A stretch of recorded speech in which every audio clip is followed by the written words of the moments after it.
continued where we left off, regarding the complex consuming the simple. I want you to look where apparently, and probably for the rest of the night, off and on, I'm going to be talking, we're going to pretend again the way it seems in the ordinary world, that is, that there is absolutely, undeniably, some kind of separation. Obviously a difference, right, between you and what everyone calls life, the interface of life, the dance going on. And whatever you call life is whatever you call life for the time being. I don't care. It would be, for the sake of what I'm going to try and sketch and point out, it would be what anybody would feel is not themselves. Their inner life right that minute, their own personal desires, whatever it is they want, their own hurts, and then there's the rest of this parade going by. The rest of these other people dancing. But there is a place that it seems like everyone has some kind of interface that you do dance with life. But it's like it is something else. That it is this other thing. Now that, in regards to the complex eating the simple, if your view is so limited, if your view is based upon the feel, the ordinary feel from one's nervous system, the talking nervous system, if it's based upon the feel of your lifetime, that that's all you can see, what is going to happen, do you suppose then, in regards to the complex eating the simple? Because I have, obviously none of you seem to be following it, I have named two groups, two entities, you and life.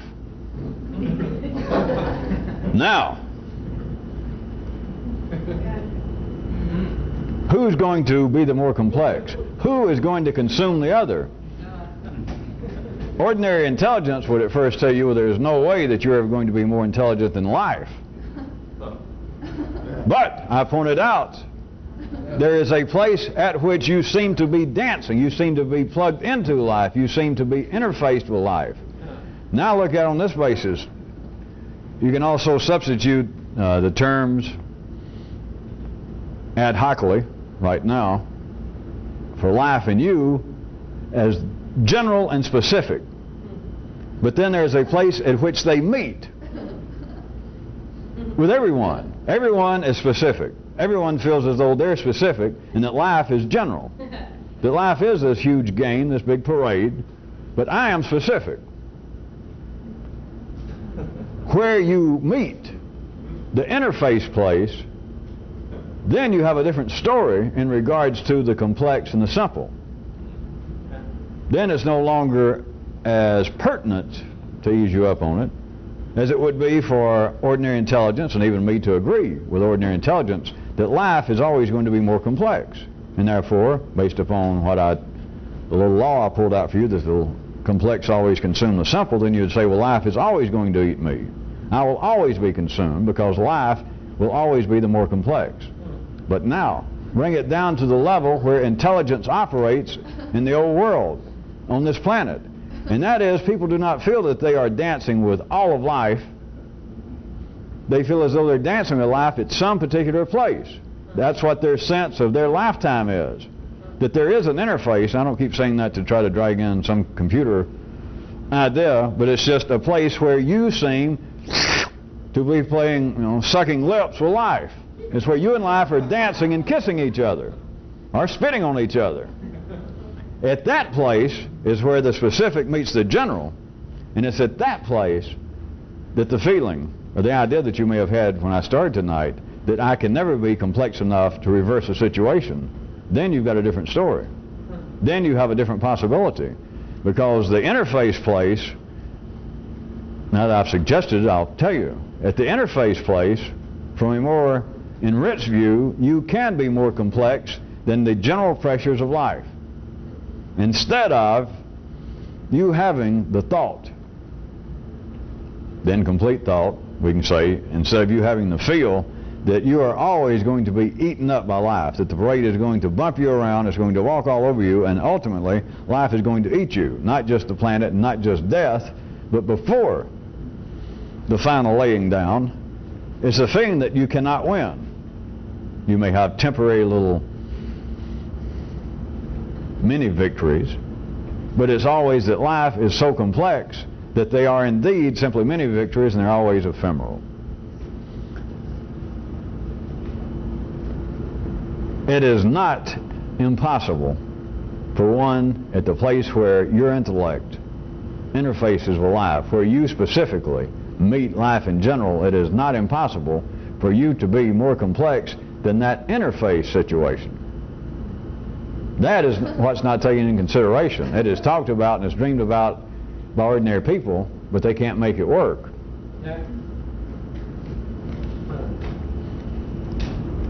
All the many things that people try to do to improve themselves, especially when it seems to be of a miraculous or a spiritual nature, as they call it, they're dealing with that. They look at the interface, of course not using my terms, and I would have used something else 10 years ago, I guess. But at that place where the general and the specific meet, ordinary intelligence knows, that is, ordinary intelligence knows that it can't do anything with it, and that's when they dream of and call out for an intermediary of God, or some prophet, some wise person to get in there and help me be more complex than where I'm meeting life. Or, if you want it the real way, if indeed someone could be a, with a capital C, Christian, capital Jew, capital Muslim, if they could really be one, then where they meet life, they would be more complex. Hence, I suggest to you the mythological dreams that flow on from this possibility of life after death, of miracles. But it's not the individuals. But they dream of some specific prior individual, such as a Moses or a Jesus or a Muhammad, that they, at their spot of interface, became so complex that they could reverse physical laws. They could play with them. They could walk on water, cause fires, bring on plagues, kill people from afar. That is the overflow of the basis. That's the kind of mythological overflow in the nervous system. That tied into death, the knowledge of death. From that flows the situation I'm saying that an individual does have the possibility, a few here and there.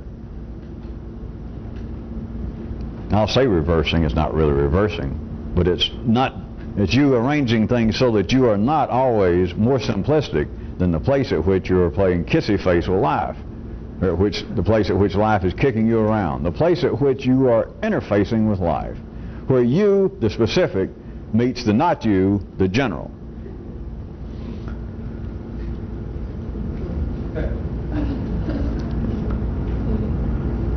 But I knew that was going to happen. But it's not a serious but. It's really a spatial but. Oh, all right. It's a temporal but. Here's what you should do first. Before that, is you got to consider another level of interface, and that is where your two voices interface. You have to look at there's an interface going on internally between you and you. That there is a more complex you and there is a more simplistic you. Before you can take on the interface of life, before you can take on the possibility at your point of meeting with life that you could be more complex than that general mechanical flow, that general interface place. But general interface place, what I'm saying is that humanity in general, now it varies a little bit, appears to from person to person, I know all that, but it's in general where humanity interfaces with life. It is a little more directly, I could say, where your particular tribe, where your time and place on this planet, normally referred to probably as where your civilization, where your culture. You can be more complex than that if you're indeed properly wired up to do this. That is, you can be more intelligent than everybody you know put together. Not on an SAT score, not on LSATs. You know I don't mean that. But you can be more complex than all the people on this planet at any given time. You can very easily be more complex than everyone you know. And as a side, if you think who you know is an accident, think again. Each person has their own little tribe. They're not necessarily blood kin, and you don't necessarily see them all the time, but you're friends. If you're an ordinary person and you would talk about your little circle of friends, or a medium-sized circle of friends, that although it's an accident, that if you had not just happened to have been transferred by your company from Spokane to Indianapolis, then you would have never met, you know, Gwen Sala and Siegfried, you know, and who are now your best friends, and so of course it's just an accident. But back to the main path. You specifically, an individual here and there, can be more complex than all of humanity at that point, which is the same thing. Another way of me saying that you can be more complex, more so than life, but where you interface with life, where everyone, over a spectrum that you can't see if you're looking through a one lifetime view, but it's where everyone is interfacing with life. That's simpler than it may have sounded. If you looked at life like it's being this huge, for a second, how about this huge sow, and you would think, well, everybody's a little piglet and everybody's got a nipple somewhere and they're feeding, they're interfacing from life. And I could say, all right, you're right. That's not really, but we could say, I'll go ahead because I ain't got time to argue over this small shit, all right? We could say that every human on this planet has their own nipple. That every human, 70 years, they're there and they feed off this one place. That's what I mean, is that's where they're dancing, that's where they're kissing, that's where they're arguing, that's where they're talking. Hello, life, and life says, hello. It's that point. We could say that the sow is big enough that everybody's got their own nipple, all right? Let's say that. But now listen to me. If you could back away from the one lifetime view, if you could get off this planet, if you could escape the 4D world, you would then see that all of humanity is in a certain place, and although everyone seems to have their own nipple, you would see then that the sow is a lot larger. It's not just larger 3- and 4-dimensionally. It goes around corners and over horizons that you don't even know the horizon's there. And so it not only goes over horizon you don't see, there's a whole lot more over the horizon. But you would see that all of this area where humanity has their nipples, that everyone has their own, everybody has a personal, individual interface with life, still that area is just one place, and if you got away from it you'd look and you would see what I'm saying, that what everyone takes as being specific, to them is specific, except all of humanity is in a general interface. All right? You can be more complex, not than life, not than the sow itself, but with everybody feeding off of one area. If you can't, then all this is a dream. As big a dream as being a Christian or a Muslim or a Jew or being intelligent, which I guess at the ordinary run of things may be mutually exclusive, but don't tell the Pope I said that. I don't need any more hate mail. Now back to where we were. Before you get to that point, I said you should, but I'll go ahead and say that I guess you got to deal with the fact that there is another kind of interface going on that's on a smaller level, and that's between your inner dialogue. What you're dealing with now is that there's going to be one aspect of that dialogue that's more complex than the other one. You're going to have to deal first with the primitives in you, the cannibals, the squattarians from last night. You have got to be more complex than they are. If the you that says, well, yes, I'm me, that is, I'm you, that yes, I'm me, and I do have some more primitive parts. If you can say that, then the primitive parts are not necessarily on the run. Even as far as you're concerned, without knowing how to put it in those kind of words, if not the end game, if not checkmate itself, the next move, the general flow of the middle game, if not the opening gambits, is still in serious doubt. In other words, your first move or two may have sealed, can I turn a phrase or not, your fate. Write that down.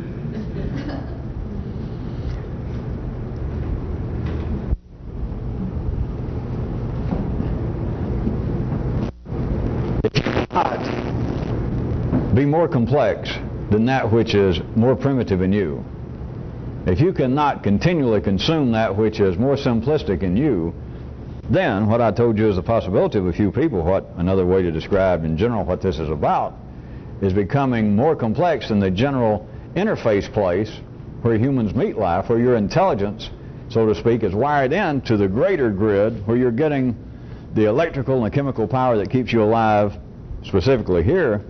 You'll never get more complex than that area. You will always feel as though you are at loose ends. You'll always feel as though that you are subject to being seduced, raped, slapped around, even your power cut off, and you can't really do much about it.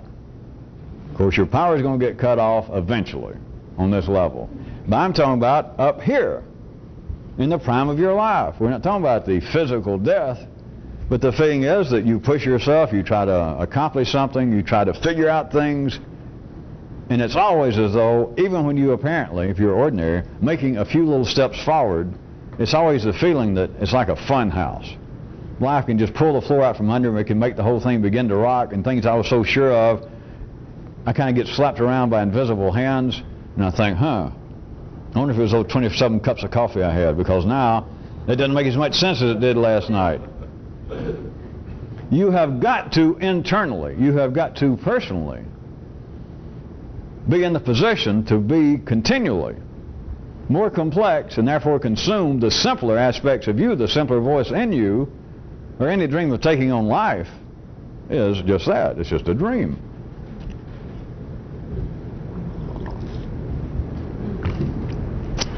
From a particular view, we could say, the view for tonight, I'm not even going to tell you I'm changing the subject tonight. A real revolutionist strives, perhaps in the beginning, blindly so, I'll admit, but now I'm about to tell you, so you can't ever say you're really doing it blindly anymore. For sure you can. That was a figure of speech for me to say you could, and I know you can, so go ahead. But a real revolutionist from a certain view is striving to have no particular psychological life. Now, psychological life, well, please note first, there is a difference between a psychological life and an intellectual one. Two different things. But the psychological life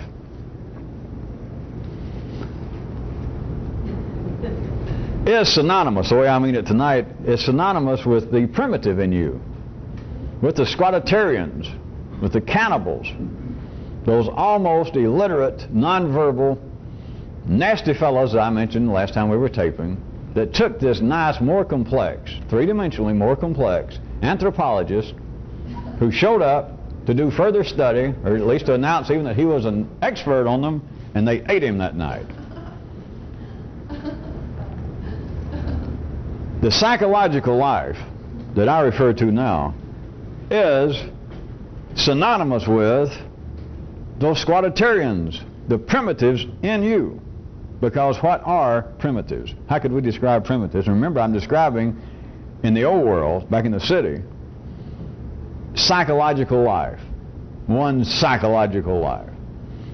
How could we describe primitives?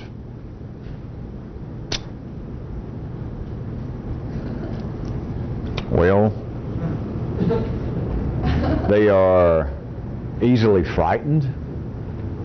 You know, if the anthropologist probably had his wits, if he'd have taken out a cigarette lighter, and did that to them, they would all run, at least for a while, and it might have taken them several years to get the nerve to, of course, you'd assume by then the guy would get out of there. But it'd take them a while, and they'd come up in closer, and they could maybe take out a mirror and make them see themselves with shine lights. At any rate, primitives, you must know that, are easily frightened. They're easily offended. Did I say that we were still talking about one psychological life? Yes, I did. But we're talking about the primitives now. Primitive peoples. Those illustrious, if not nefarious, squattarians on the great island of Squat. Don't you hope there is no such a place? Or at least that they don't hear the way I'm talking about them. But such primitives are easily offended. Primitives are very superstitious.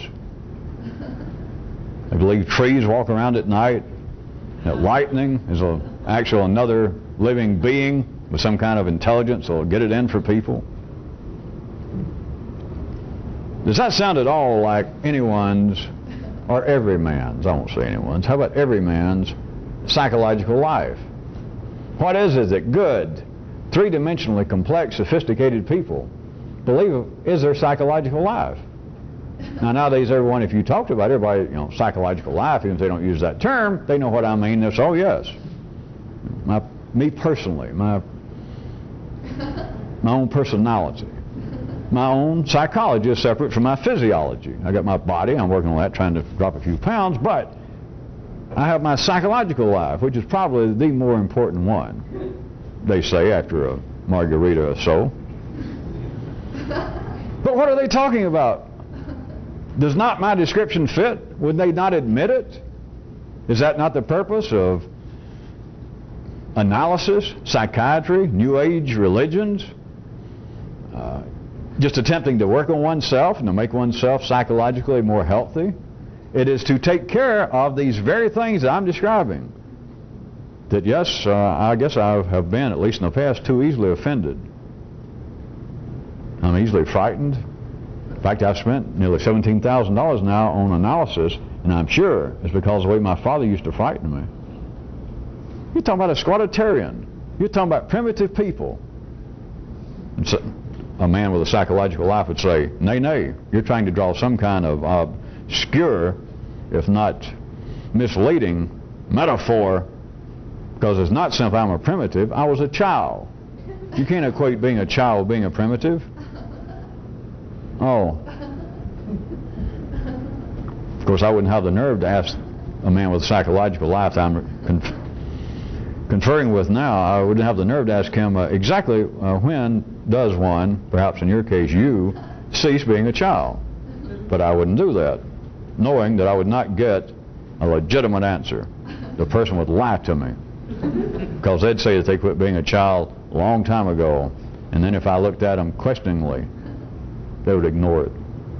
They wouldn't say, oh, all right, I'll come clean. I've never stopped being a child. So you see, I would have wasted my time, so I won't do that. But what else are they describing? What is one's psychological life? By and large, sophisticated, three-dimensionally complex people nowadays, their psychological life, if you talk to them for a second, they don't have to be experts. They don't even have to be all that well read in psychological matters, academically speaking. But to people nowadays, to those who appear to be the complex in the three-dimensional world, and if we were talking about their psychological life, they would say that the majority of it is somewhere below the level of consciousness. That it's things I don't necessarily know what my psychological life is all the time. Because so much of it happened to me when I was a child. And of course I wouldn't have the nerve or waste my time and say, you mean when you were a primitive? I'd say, no, when I was a child. But what did I describe? And did I not describe it correctly? Some of the outstanding characteristics of primitives. Easily frightened. You just pull out something that they have never seen before, something they don't know about. Wave a cigarette lighter and go, hoochie, coochie, coochie. You scare them to death. Well, maybe you could do that with a child. Oh, all right. Then I said that they were easily offended. All of you should know that. You don't go around primitive people, somebody with a culture, as would normally be called, of less sophisticated, less intertwined with the diverse, if they had any diverse sectors in their own tribe, in their own population. But they would be easily offended, and you should know that. You have to watch that there's some kind of codes of conduct, and they'll be very simple, but they will be very rigid. That you do not look at a man's wife. The man's wife always rubs a little dirt along her right eye. And you do not look directly at another man's wife in her eyes. Nobody does. Because if you do, you deserve to die. You have to find out such as that. Because people are easily offended when they're primitive. They have simple, but they'll always be rigidly enforced codes of conduct. It's another view, if you want to see this, of things becoming in the three-dimensional world more complex, is we have less and less. You can get by with more and more. That which seems to be more and more lax morally, just cultural norms, even legally.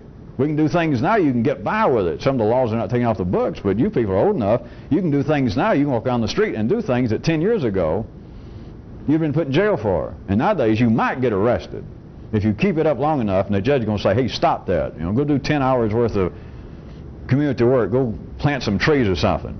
Next. You can look at that as being three-dimensionally more complex than primitive peoples. But primitive peoples are easily offended.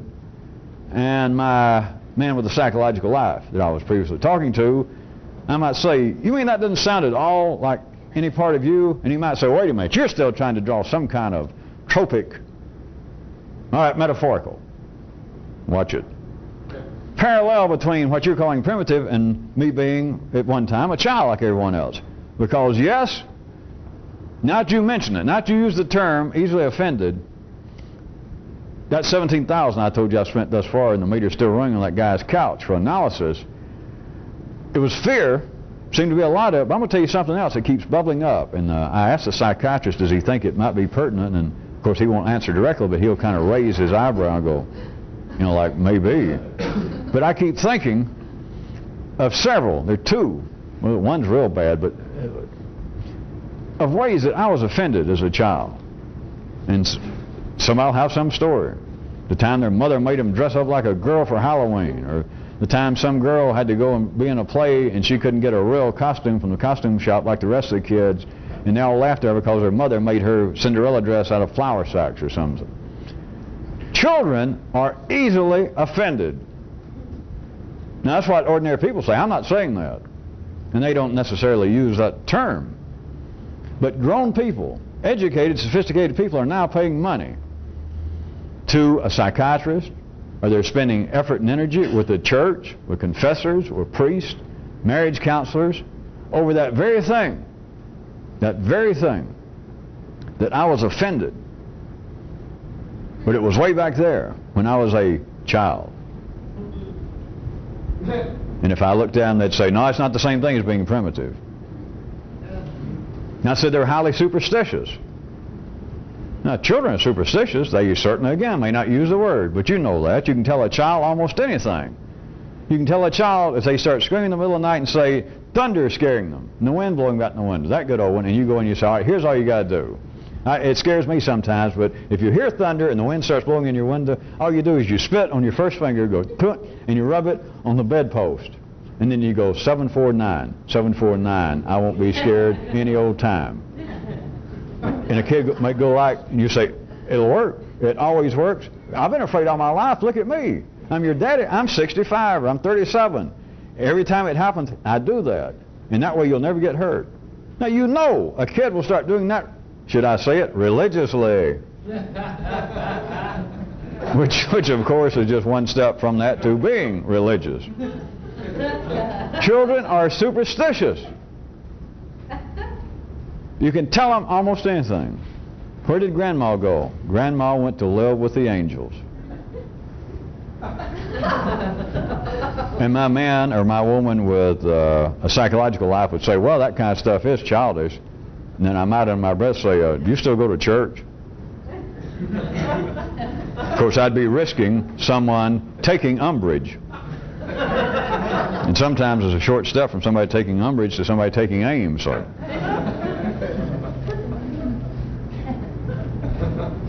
My person with a psychological life would still insist, wait a minute, there's a difference between superstition and Catholicism, or the Baptist religion. Of course, I assume all of you know, since all of you have a psychological life or used to have one, you still got it somewhere, you all know the difference. That is, your religion's a religion, and everybody else's religion is superstition. So my man with a psychological life would not, again, he would not reach a point of agreeing with me that, oh, you're right. He might admit, yes, I was superstitious, if you don't use that term when I was a child, but I'm not any longer. Right.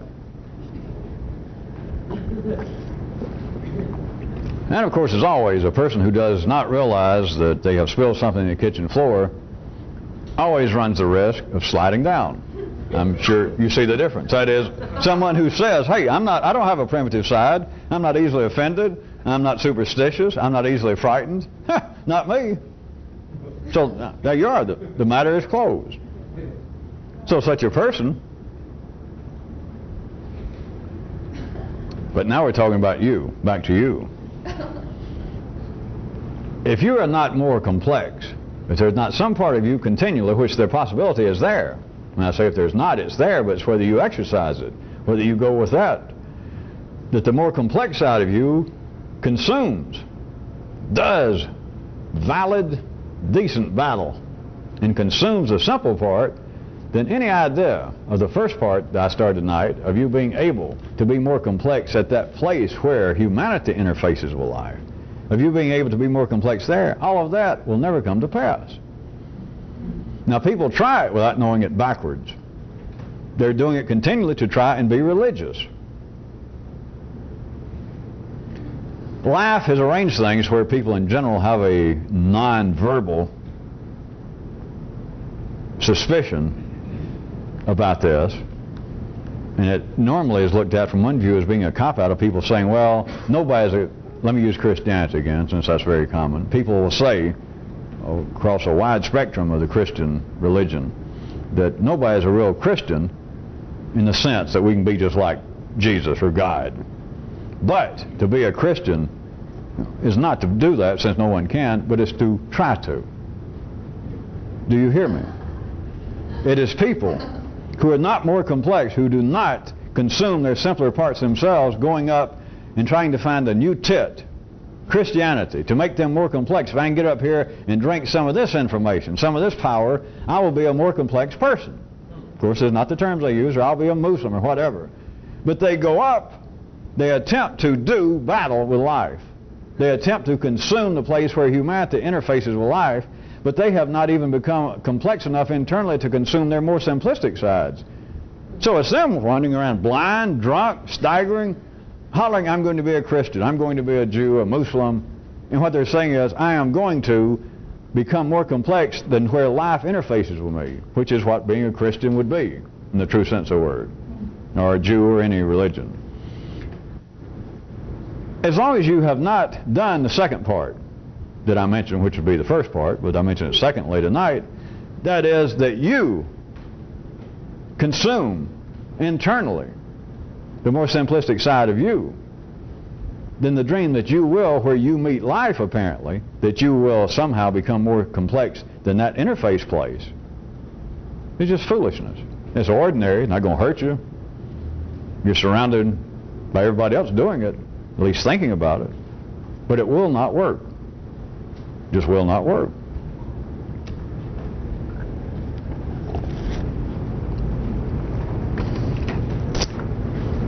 You cannot. You remember the equation from last time that I gave you of time, what seems to be your personal time, the tempo of your life, the entirety of you being alive on this planet. The time equals, in the way in which I defined it last night, pressure divided by intelligence.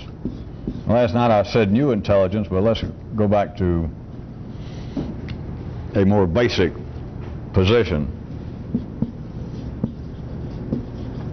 of just intelligence, because this is true. It's meaningless and no one has any control over it back at the old level, but this is true with everyone. Even though they cannot exercise, they can't change their intelligence, they cannot change or expand their view of what life is, but yet you could look at it. You could look at everyone's life, yours and everyone else's, at the ordinary level. Are you people getting good enough that what I'm about to say is meaningless? It's kind of interesting, and you could use it as an intellectual hobby for, I don't know, 2 or 3 minutes. Or you might come back to it a dozen times over years. But it's meaningless. Or else you're going to make me do it one more time. I wasn't going to. That the fact that no one can help what they do could certainly serve to debilitate you. But once it is known and you keep struggling on, it's no longer exactly true. This, you could look at everyone's life, including your own, and say, all right, this accounts for, or this is one way to account for, and to measure the differences of how people seem to interface with life. People that seem to continually be bent by life and kicked around, or at least they say they are. Even if I don't see any physical manifestation or proof of it, they continually say they are. They believe they are. They think they are. And you can see it like this. that the way in which the amount of pressure that people seem to feel is divided by how intelligent they are, just the ordinary 3D view, not educated. That's why this is meaningless, because there is no level of intelligence at that back in the city. But you could use it, and apparently there is. You could use it as a way to meaninglessly measure, account for the apparent differences in people. And therefore everyone has a slightly different view, a slightly different place to suck on the big hog of life, but they have a slightly different, they think, concept, feel of the tempo of their life, which is the tenor of their life, the health of their life, the feeling of glow, of joy, or doom, disquieting, foreboding. But that was just to bring you back up to date, remember. This cannot be dealt with. You cannot affect the tempo of your life by taking the divisor and changing it from intelligence to psychological life, which is, in essence, what people attempt to do.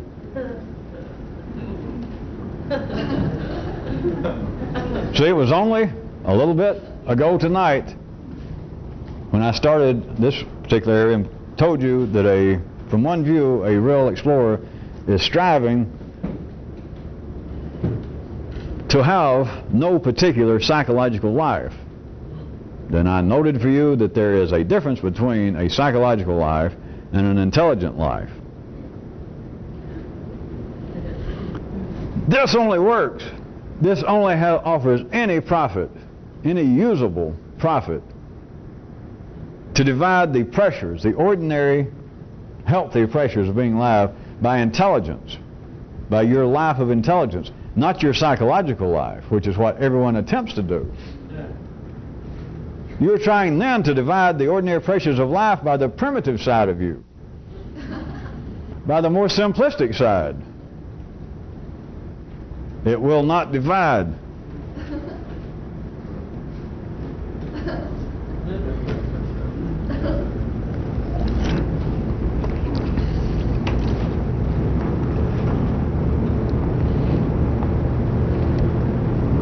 All of that which seems to be the general pressure, the general weight, the intellectual, atmospheric pressure of being here, the general demands that life has for everyone, kind of energies that seem to vary from person to person, but the general need for energy to be transformed, transmitted, or you would not be here. You're serving some little purpose, or life would have disposed of you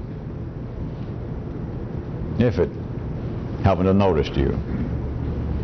So you are serving some purpose. Humanity is serving some purpose under these general pressures. For you to specifically, that is individually, to have any possible effect on it, you have got to divide the pressure by intelligence, not your psychological life, as ordinary people would want to call it. Now you do know I mean something different. If it's ordinary people sitting here and followed any of this or attempted to, they'd say, wait a minute, you're just using them synonymous with the same thing. And of course it's not the same thing. What everyone else calls their psychological life, even though they denied it when I was playing both parts earlier, what their psychological life is the primitive side of them. That's why they go to a psychiatrist, or that's why they think they should change. That's why everyone believes that they should be trying to suppress the worst in them. And the worst is the more simplistic.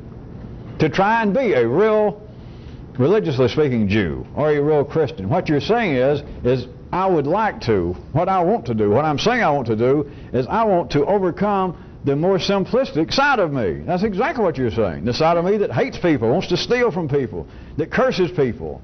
I want to be more complex. Of course you say, I want to be a Christian. I want to be just like little Jesus. I want to be just like Muhammad.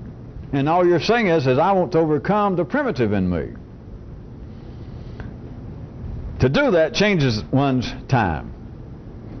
Because, and it's all of this you can turn inside out, because to change one's time is de rigueur for you to be able to see anything new. Because if you do not change the tempo of your time, then everything you see, what you see in Indianapolis is what you see if you save up and travel to Istanbul. Oh, I know the buildings look different and the people are dressed different, but what do you see? Well, they talk funny, and they smell weird, which is what you say back home in Indianapolis when you got outside your neighborhood. Well, they talk funny over here and they smell weird, Helen. The tempo of your time. There is a rhythm. There is a piece of music that's got rhythm, it's got melody, and it's got words. You have taken care of all three dimensions. You have taken care of all three levels of talk in your nervous system. Is why I pointed out, it's a little aside again, but why music is the most prevailing of the so-called arts. It is the only one of the arts as they're divided that has the potential. Now, I don't mean anything magical because it happens to ordinary people. It has the potential to affect, to interface with all three forms of talk in a person simultaneously, with the motor talk, with the limbic talk, with the cortical talk, which is synonymous with the rhythm of music, the words of music, and the melody.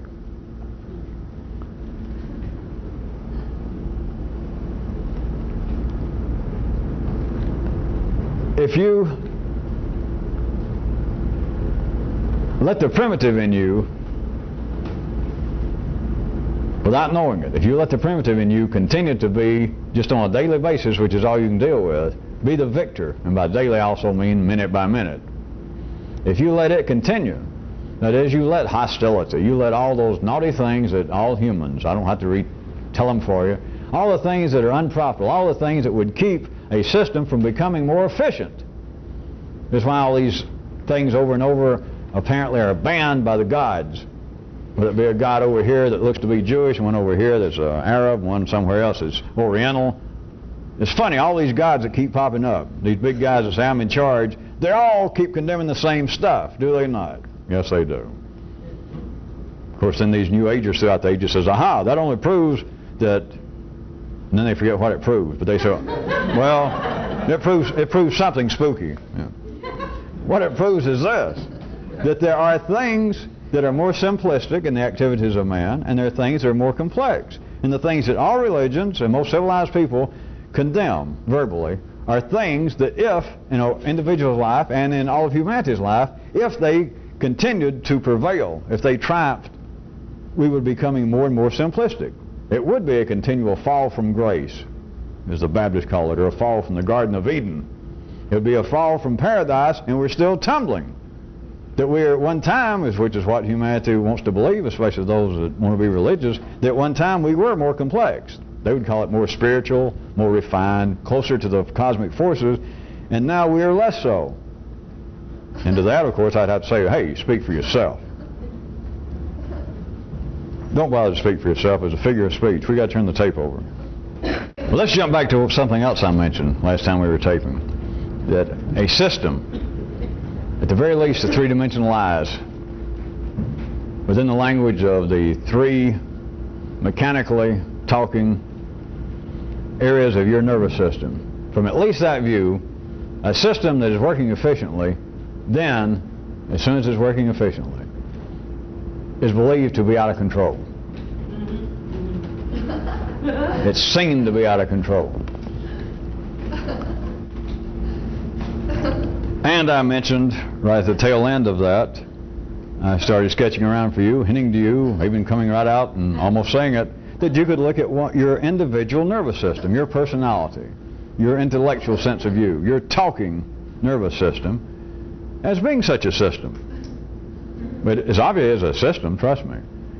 But that everyone's system reaches a point of efficiency, not looked at in that manner, of course, and then everyone feels to varying degrees that their system is out of control. The system getting efficient, from another view, is what maturity is. But from other views, back in the city, since they don't know how things work, many people look at maturity, and I've even turned it from other views to try and make you see something, that in a sense you can see maturity as the time at which you quit growing. The time in which you went, oh, all right, give me the damn uniform and I'll join the parade. That, oh, all right, I'm always going to dance backwards, so to hell with it. I put it to you all those kinds of ways for other views, for other purposes. But from another view, maturity is the point at which, for general purposes, not yours, for general purposes, maturity is you have reached, you as a system, you individual as a system, have reached the point that now you're operating efficiently. But from the individual, if you jumped into people's brain, just use yourself as a fair example, because you're at least a fair example. That everyone believes in some way that something in them is out of control. Maybe not enough to seek psychiatric help, and maybe not enough to apparently ruin their whole life. But everyone say, yeah, there are things in me, and I might whisper, you mean more primitive things? And they'd say, don't keep harping on that, I told you no.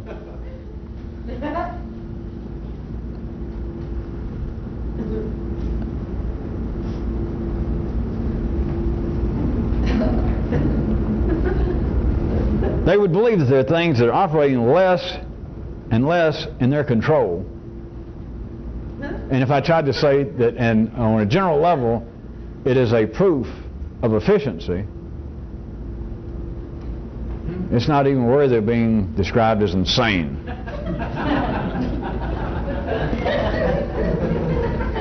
Well, that's to try and bring us back up to speed from the last time we were taping, because I want to push it further. Now, if you take the individual nervous system as being a system operating efficiently in everyone, in general and then individually, that is operating efficiently, and what I gave you as an unrecognized law is an effect, and thus everyone feels that that's exactly wrong. Because it is not operating efficiently, because I'm speaking for ordinary intelligence now, back to me, that you can't have it both ways. Something cannot be efficient and simultaneously seem to be out of control. So they would say there are things in me out of control, and what I'm trying to do is bring them under control, which would indeed make me more efficient. Which is another way that, as long as you think that it's your washer that's broken and it's actually a dryer, then you can wash all the clothes you want to, but they'll never get dry, you see. As long as people would say, which this is just another of an endless apparent string of examples in human activities, as long as ordinary intelligence says, all right, I agree, you're right, there is something in me and everyone that's a little bit out of control. But Jesus, you can't have it both ways. You can't say it's efficient. It's not efficient. The whole point of going through analysis, the whole point of taking college courses at night, the whole point of trying to improve your memory, the whole point of trying to get in better health is to make yourself more efficient, which would be to bring some of these things out of my control. Some of these things that I cannot seem to directly affect is to bring them under my control. You see? As long as you think that one thing is broken and you're working on something else, life has got you by the you-know-whats. Which I don't mean they just snuck up and grabbed you there. You were born with life having its hand on a very sensitive spot in men and women, and anytime you give it any trouble, life has all of these. See, these tits that everyone is on has little hands. And anytime you give any trouble, it's like it grabs you in that real tender spot, maybe your lips, and goes boom. And it's like suddenly you go, hey, no problem. I understand.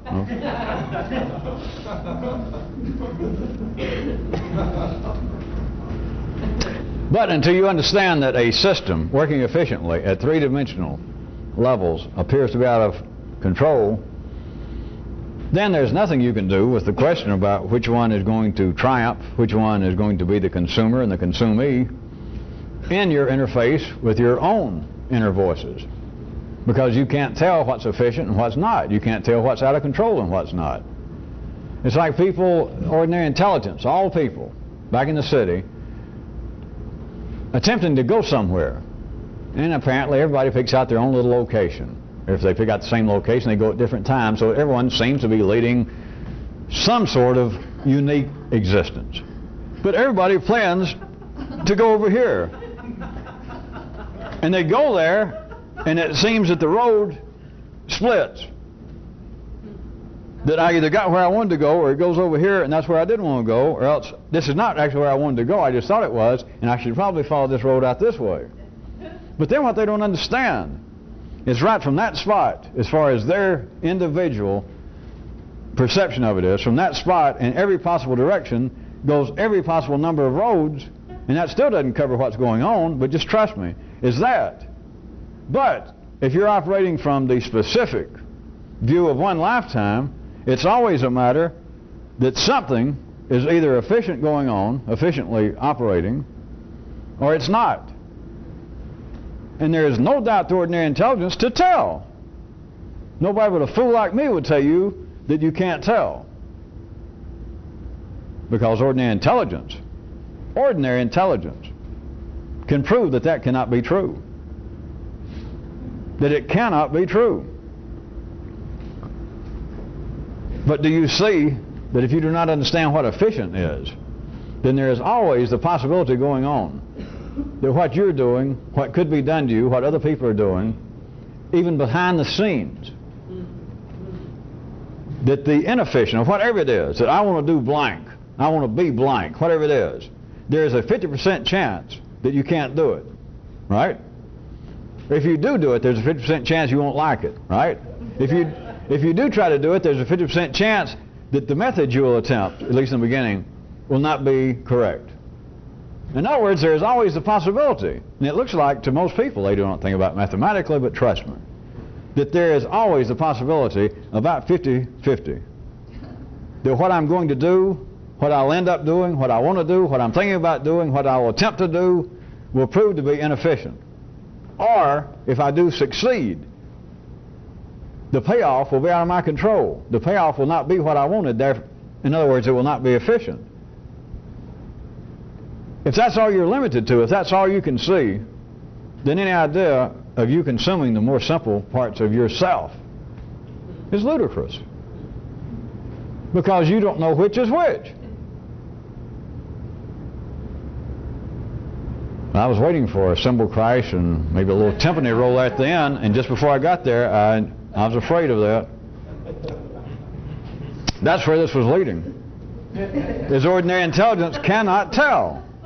Now, I can stand here and maybe for a while had some of you getting glimpses that, well, all right, there are more simplistic parts of me.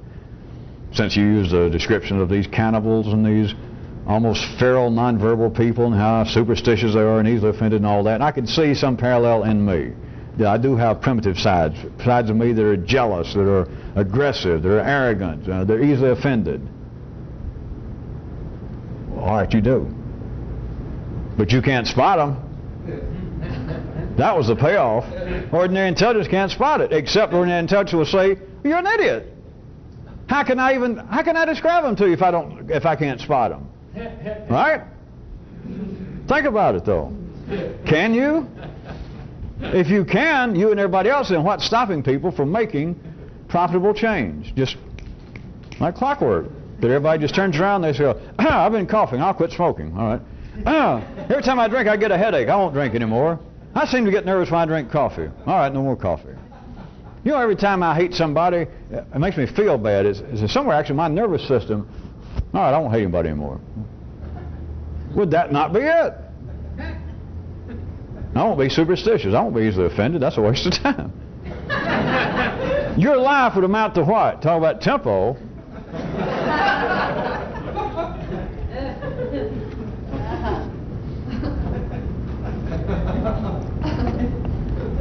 That which ordinary intelligence calls inefficient, again, it's not simply an either or, and it's not simply the antipodal of it. But verbally it seems so, but it's not. Trust me. Don't trust me, it's not. See it for yourself. People look, ordinary intelligence, you and everyone else, kings, presidents, priests.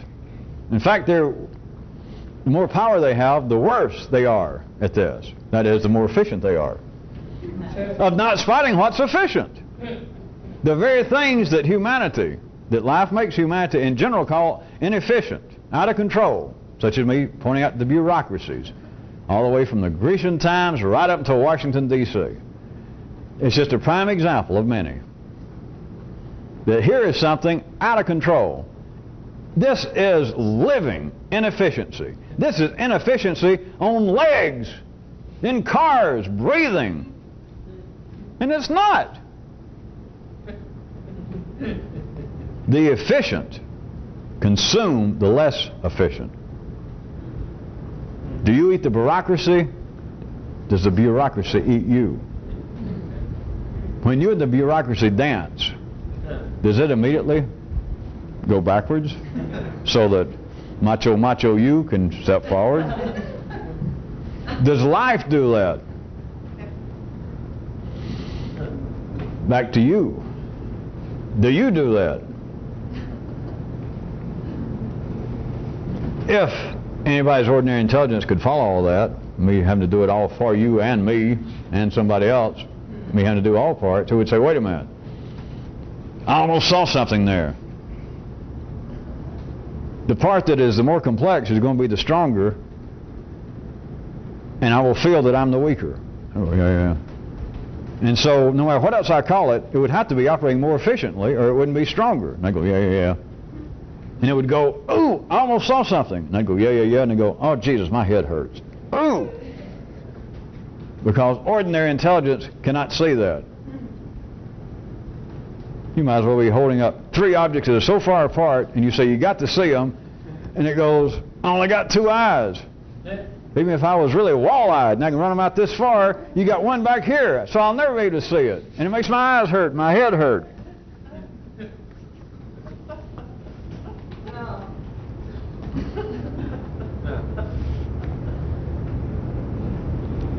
Whatever is more efficient is more complex. Whatever is more complex is more efficient. Whatever is more efficient will seem to be out of control. Whatever is out of control is going to be more efficient.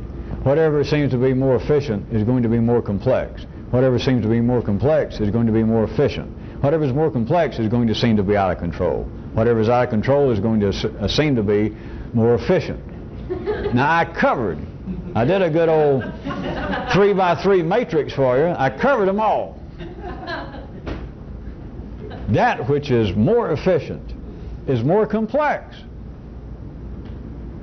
But do you see how life is wired up? That everybody, it's only me saying this, and if you see it, now it's you saying it. Life is wired up to say just the absolute opposite. For me to say, name me a system that's out of control. All right, I'll tell you one. Damn Christian church. I mean, we should have grown up. We've had it. That's enough of that. What are they saying? They're saying it's out of control. It's not even fulfilling its own self-proclaimed purposes. It's too rich. It's not accountable. People can complain about priests engaging in sexual activities with parishioners, stealing money, stealing our money that I gave to the church. And we can't do anything about it. It's too big. It's out of control. And who would go up and say, well, that's a proof of its efficiency? You'd be laughed off the planet, right? And of course, nobody does that. Because back in the city, it's not true. But it's correct. It's not true what I'm saying either. Because it goes around the curve, it goes around the horizon. It's much more complex than this. But if you can't see beyond the point that it's either true this and everything else, or it's not true, that which is out of control is more efficient, and you go, hey, listen, I've tried to listen to what you said. That can't be. If that is true, then everything else is wrong. See, on that basis, it's not true then. I'd have to say, all right, you're right, it's not true. But then if you went, oh, good, then what I thought originally was true. No, you look down that road, you look to the horizon, and there's 2 roads. And it won't do. That's not what's going on in anything. Nothing I've ever told you is true at the expense of whatever you believe. You and everybody else. Nothing. No matter whatever you thought that was grandstand or supremely insightful, a piece of information that you thought, hey, this takes everything that I thought about that subject and knocks it into, I can do this again, a cocked hat. Somebody tell me what that term means. I don't want to know. Pop goes the weasel. If you believe, well, you said something one time, I've never forgotten. I repeat it every day. It's almost a ritual now because I believe just the opposite. And the way you described it, it suddenly hit me that, Jesus, that's when I got really addicted to this, because I saw that you were right. You're wrong. If that's all you see, you change some thinking, well, there's the road I should be on, or there's the road going somewhere, and I was almost on that one. I'd been on that one.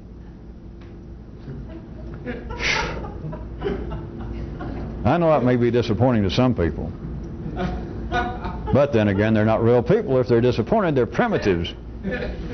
Only primitives are easily disappointed.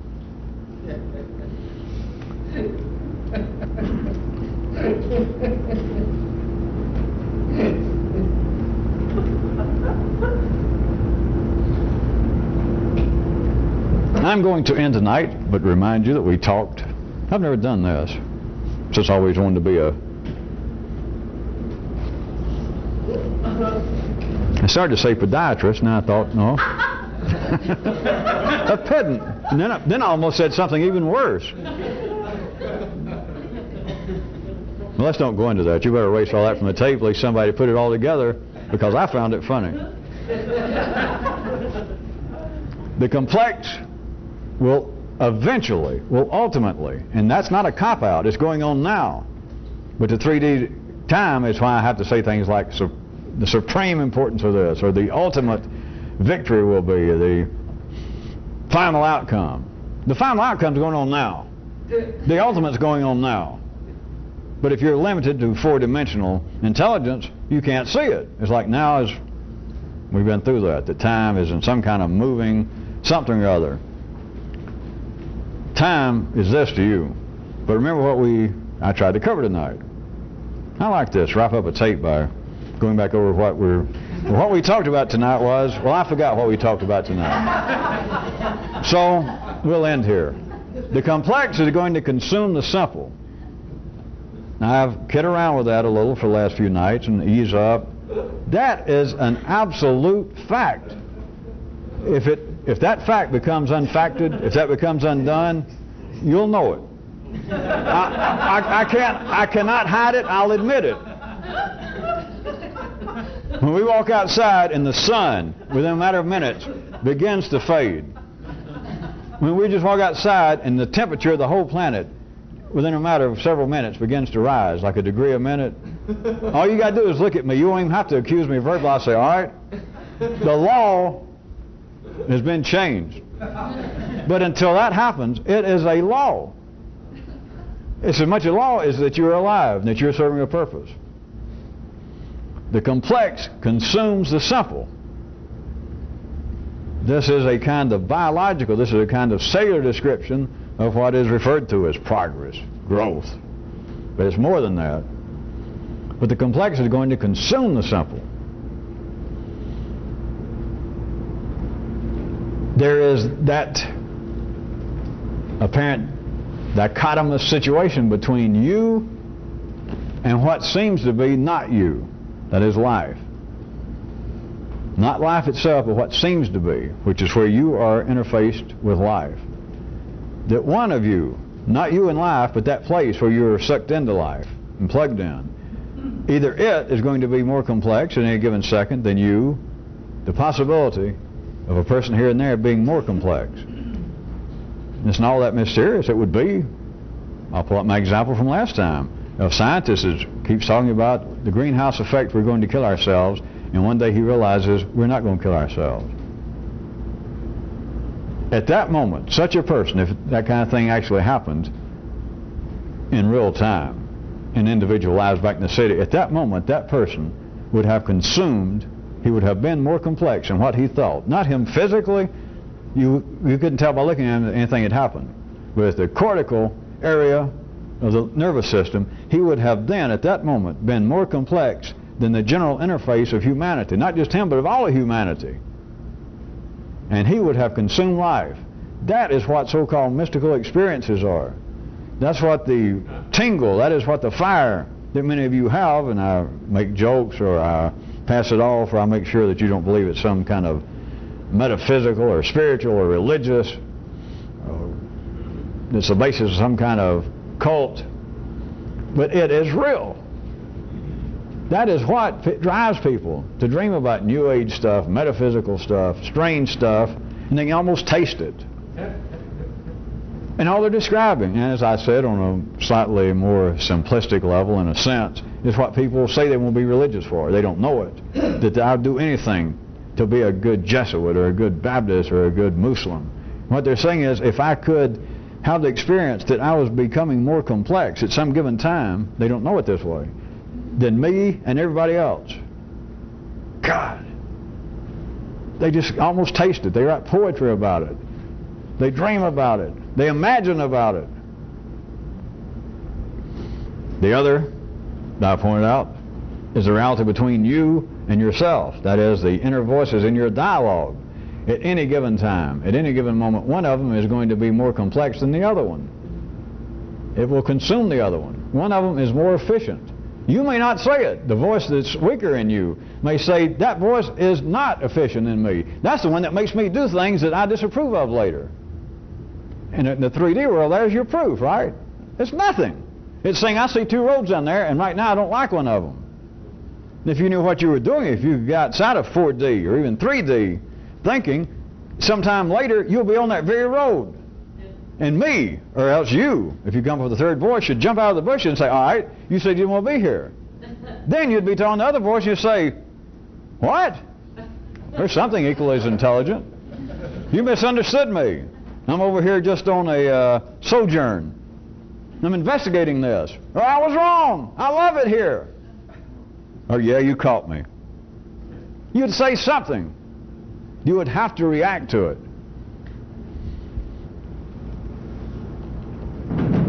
If that's all you see in you is two voices, then the possibility of you at some given time being more complex than yourself, being able to overcome the primitive in you, is just sort of a dream. Well, I could be magnanimous and say it's hit or miss, but it's so much miss that within 70 years you can't even tell that you've even hit yourself. You're not bruised.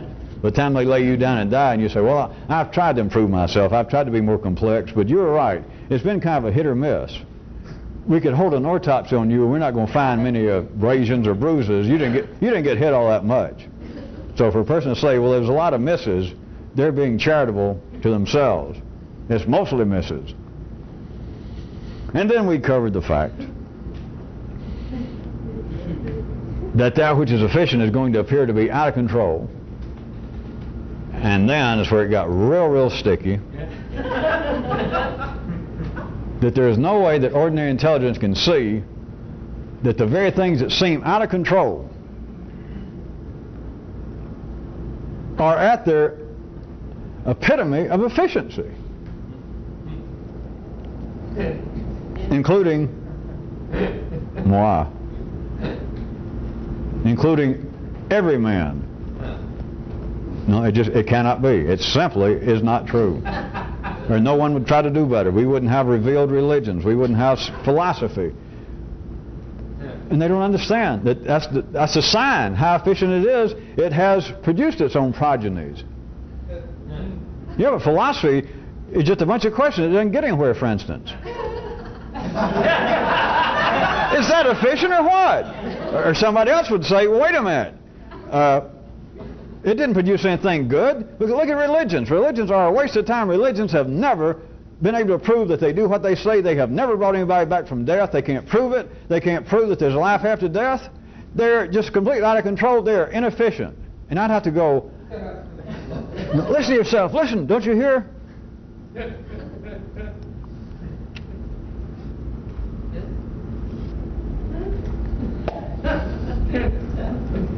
And the last thing we covered tonight, we didn't cover. So the tape's about out. That'll bring us up to date. So remember that the last thing we covered, we didn't cover.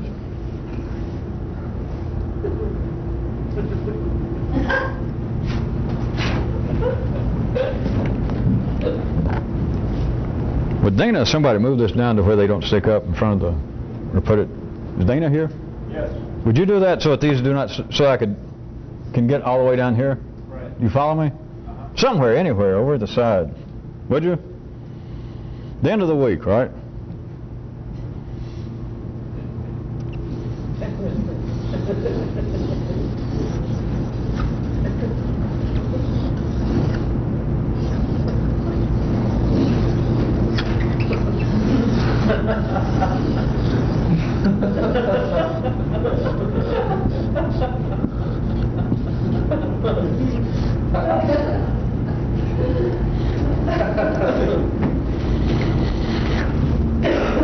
Well, the last thing that we're going to cover, we're not going to cover tonight.